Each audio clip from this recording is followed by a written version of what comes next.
Just go home and never visit me again. What? While I was out, I found out that my mom had fainted. When I got to the hospital, she wouldn't even look at me or talk to me. I couldn't understand why. I had been taking care of her diligently since she started using a wheelchair. Why would she suddenly treat me like this? Then when I saw the cardboard boxes my husband had brought, I understood everything. It's been 3 years since my husband Alex and I got married. We had been living happily as a couple. Alex was a kind and skilled husband who was good at cooking. But everything changed 6 months ago. My mom had an accident and became wheelchair-bound, so we decided to live together. We moved to a new apartment because the place where we used to live was too small for 3 of us.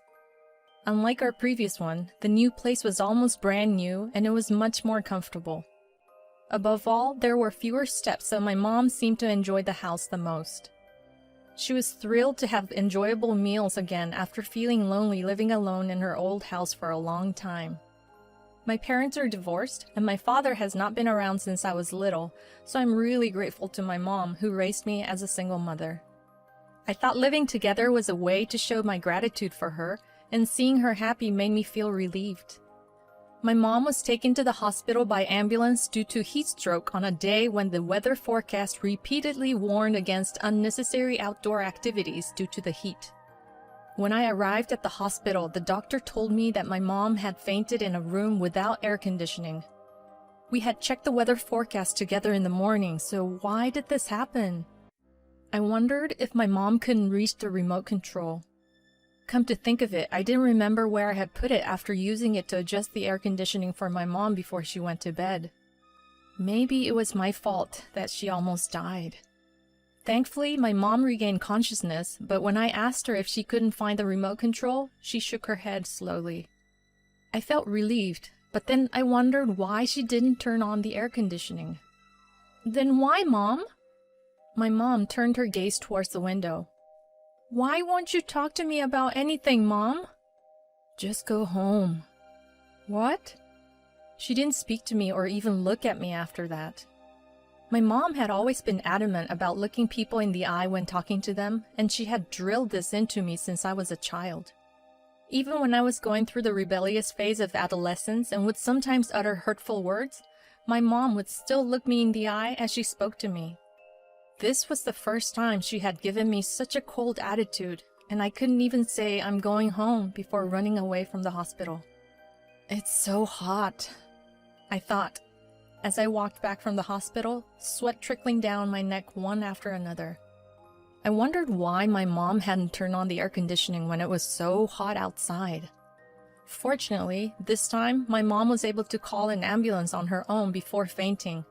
But it sent shivers down my spine just imagining what would have happened if my husband and I weren't at home during the day and came back to find my mom passed out on the floor. It was the right decision to call an ambulance, but I still couldn't accept the fact that I wasn't informed about it. When my mom became wheelchair-bound, I had told her to call the office immediately if anything happened because I usually stayed in the office all day. I had to go back to the hospital with my mom's clothes and other things, but I was afraid I would vent all my frustrations on her if I saw her face. When I returned home, a blast of cold air greeted me as soon as I opened the door. You're back already? Yeah, I heard that your mom fainted, so I got permission to leave early. Alex was a kind husband. Even before we got married, he had proposed that we share household chores because both of us were working. He liked cooking so much that he would make curry from scratch using spices, so he cooked for us almost every day. I was already feeling bad about it, considering that I worked long hours and left home earlier than him and came back later than him. But he took care of other household chores like cleaning and laundry happily. After my mom started living with us, there were many things that I had to help her with, so I was grateful for his help. I could only feel grateful knowing that he had left work early for my mom. When asked about my mom's condition, I told Alex that she had to be hospitalized, and he just replied, I see. What are those boxes? I had been wondering about the cardboard boxes since I came back, as there were 2 cardboard boxes placed next to my husband. I thought they were delivery packages, but I hadn't heard anything about anything arriving today. These boxes? They were folded and stored under the bed, so I assembled them. That's not what I meant. Wait, you assembled them? So they're not delivery packages? There was one cardboard box with its lid open in front of Alex, and when I peeked inside, I saw familiar clothes. Wait, huh? It was my mom's clothes. Despite my confusion, Alex didn't seem surprised at all. Since things turned out like this, let's not let her return home, even if she's discharged from the hospital. Let's place her in a facility somewhere. He handed me a brochure that had somehow been placed on the sofa. She must have been stressed living with us. It's so sad that her stress kept building up until this happened. My life revolves around her now, and I'm starting to wonder why I married you. This was a good opportunity for everyone. Stress. Until we started living with her, I looked forward to you enjoying my cooking. Every day, I would think about what to make for the next day. And I was happy when you dried my hair after I got out of the bath. But recently, you haven't been paying attention to me at all. You're not just her possession. She'll understand if it's for her daughter's happiness. Although there were some parts of my husband's childish remarks that bothered me, when I heard his words that our life together had been stressful for her, it strangely made sense. So that's why my mom didn't look at me. I didn't want to believe it, and I quietly pointed out that she had fainted due to heat stroke, not stress. But he quickly retorted, "She must have been so stressed that she could have died from heat stroke." I started to feel that it might really have been the case. I was happy to live with my mom, but I didn't know that she had been stressed. I also didn't know that Alex had been feeling lonely. I didn't understand anything. Even when I returned to the hospital with things necessary for her hospitalization, my mom still wouldn't look at me. "I'm sorry, Mom. Our life together must have been stressful for you, right? That's why you didn't use air conditioning, right?" My mom listened quietly to my apology, but suddenly her body started trembling. "Mom?" I quickly went around to the window side and peered into my mom's face. Tears were overflowing from her eyes, one after another. "What's wrong, Mom?" My mom mentioned my husband's name and said something unbelievable. Apparently, Alex had been verbally abusing her behind my back, calling her a terrible mother who was interfering with my happiness. He had forced her to do household chores in her wheelchair, saying things like, "It's not like you're completely immobile, and you're living in my house. Don't you think you should do some housework?" He had told her not to use electricity during the day, not to watch TV, and that using air conditioning was out of the question. He had threatened her, saying that if she were to tell me, he would divorce me. He also reminded her of the hardship she caused me as a single mother, and how she would feel if he ended up divorcing me because of her. She couldn't bring herself to speak up in order to protect my married life. "I've never once thought that you caused me any hardships because my father wasn't around. I'm sorry for not realizing that." We kept apologizing to each other while crying. Despite feeling guilty towards my mom, my anger towards Alex started to build up as soon as my tears stopped. I marched back into the room thinking about what to say to him and saw that he was busy moving more cardboard boxes. There were even more boxes now than when I left.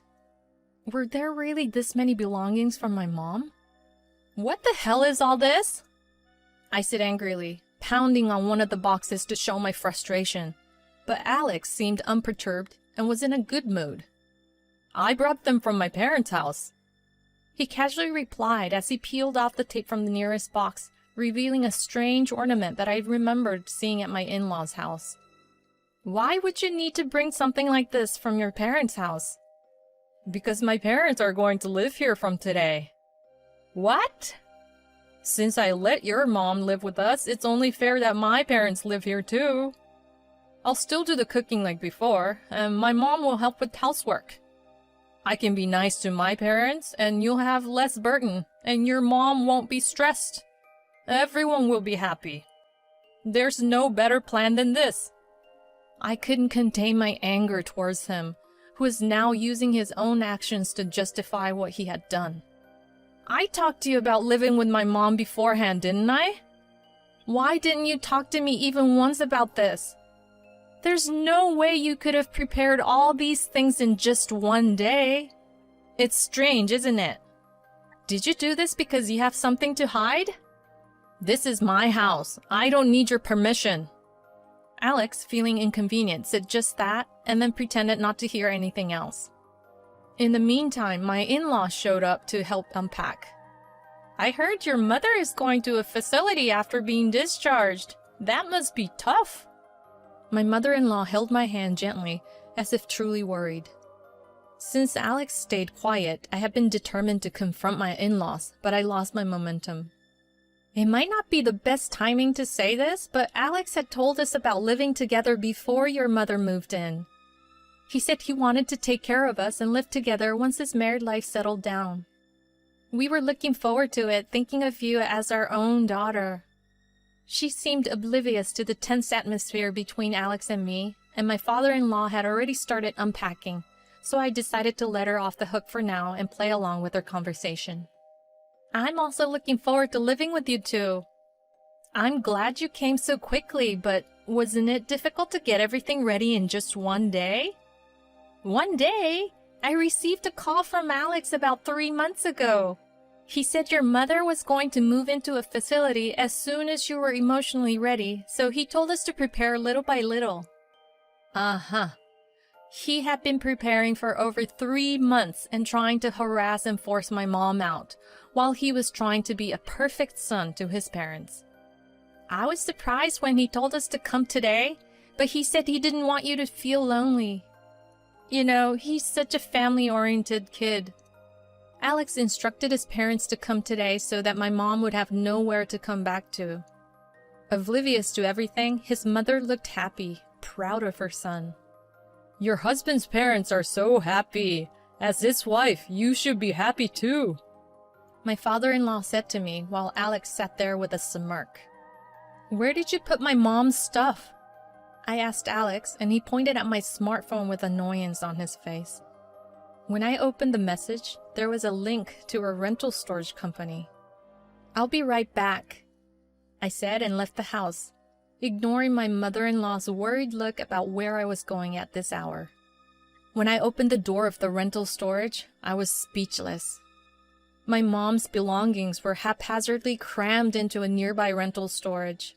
It was especially bad with cute blankets and stuffed animals that I had bought for my mom to relax with. They seemed to have been thrown in. Alex probably didn't like the idea of my mom relaxing at home. They were not even packed in boxes and were lying on the floor. I didn't want to see his face anymore, so I called him from in front of the rental storage. You've gone too far with this! How could you call yourself a husband when you torment your wife's mother while making your parents happy? You're so annoying. If you keep saying that, we're getting a divorce. I love my mom and dad, and they love me the most. I used to love you the most too, but if I'm not the most important to you, then I don't need you anymore. Huh? Don't act like a child. Your mom won't be around for long anyway. It's great that you can live off the inheritance. It would have been easier if she had just died like that. Then we wouldn't have any financial problems or worry about disposing her belongings. I could picture him laughing at me in my mind. I was such a fool to marry him. I'll gladly divorce you! I shouted and hung up the phone. I divorced my husband without any hesitation. I couldn't bear to be with him for another day, so I immediately rented a new apartment with furniture and appliances and started living with my mom, who had been discharged from the hospital. A few days later, my ex-husband called me. What do you mean I have to move out by the end of this month? After all, that apartment belongs to my mom. In fact, the apartment was registered under my mom's name. We lived there with my mom because of me, so I had told Alex that my mom and I would handle all the paperwork. He had only accompanied me on the apartment viewing.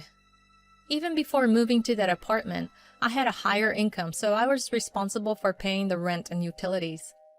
We had established a system where he would pay for groceries and living expenses, as he helped with cooking and household chores, so it's convenient for both of us if I pay for the household expenses.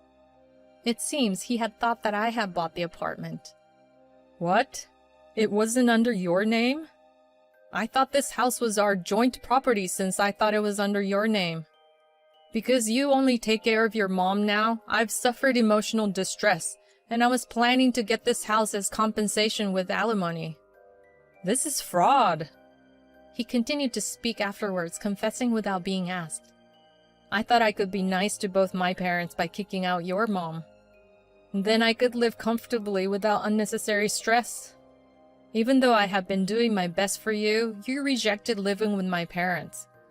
So I was planning to divorce you and take the apartment with property distribution. Just like I texted you, the house has already been sold by my mom. You need to move out by the end of the month because there are people who want to buy it and have a viewing scheduled. If you refuse to leave, I will report you for illegal occupation to the police. Don't mess with me. This is my house. Despite his absurd argument continuing, and although it's unfortunate that he couldn't see it, I said with a big smile, all right, if you really want to live in that house and be nice to your parents, you should buy it with your own money. Go to the bank, get the money, and buy it back. After confirming that he fell silent, I hung up and blocked him. It seems he had been in debt before and had been blacklisted as he was unable to obtain a credit card when we applied for one together at the supermarket. It would be impossible for him to borrow enough money to buy the apartment. As expected, it seemed hopeless, as my mom's smartphone, which I have forgotten to set the block on, received messages from him saying, "Please help me. Let's talk again. I love you," and so on. I don't know what his parents thought after finding out about everything, but as far as I know, they dote on their son, so they'll probably find a way to handle it in the end. I don't need to worry about that guy. I tried to block him immediately on my mom's phone also, but she said, "It's fun, so let's leave it like this for a little longer." She has been drinking beer while laughing at my ex-husband's messages for the past few days. But you know, I do feel sorry for causing your divorce because I became wheelchair-bound. Alex and his parents were very good to me until this happened. What are you talking about? Mom, you're the victim here. You're just a victim of that idiot's childish pride, so you don't have to worry a thing. In fact, thanks to you, I was able to divorce that psycho bastard. If I had found out about his personality after we had kids, it wouldn't have been easy to get a divorce. I can easily imagine myself taking care of the baby while dealing with Alex's tantrums and my physical and mental exhaustion. I'm always grateful to my mom.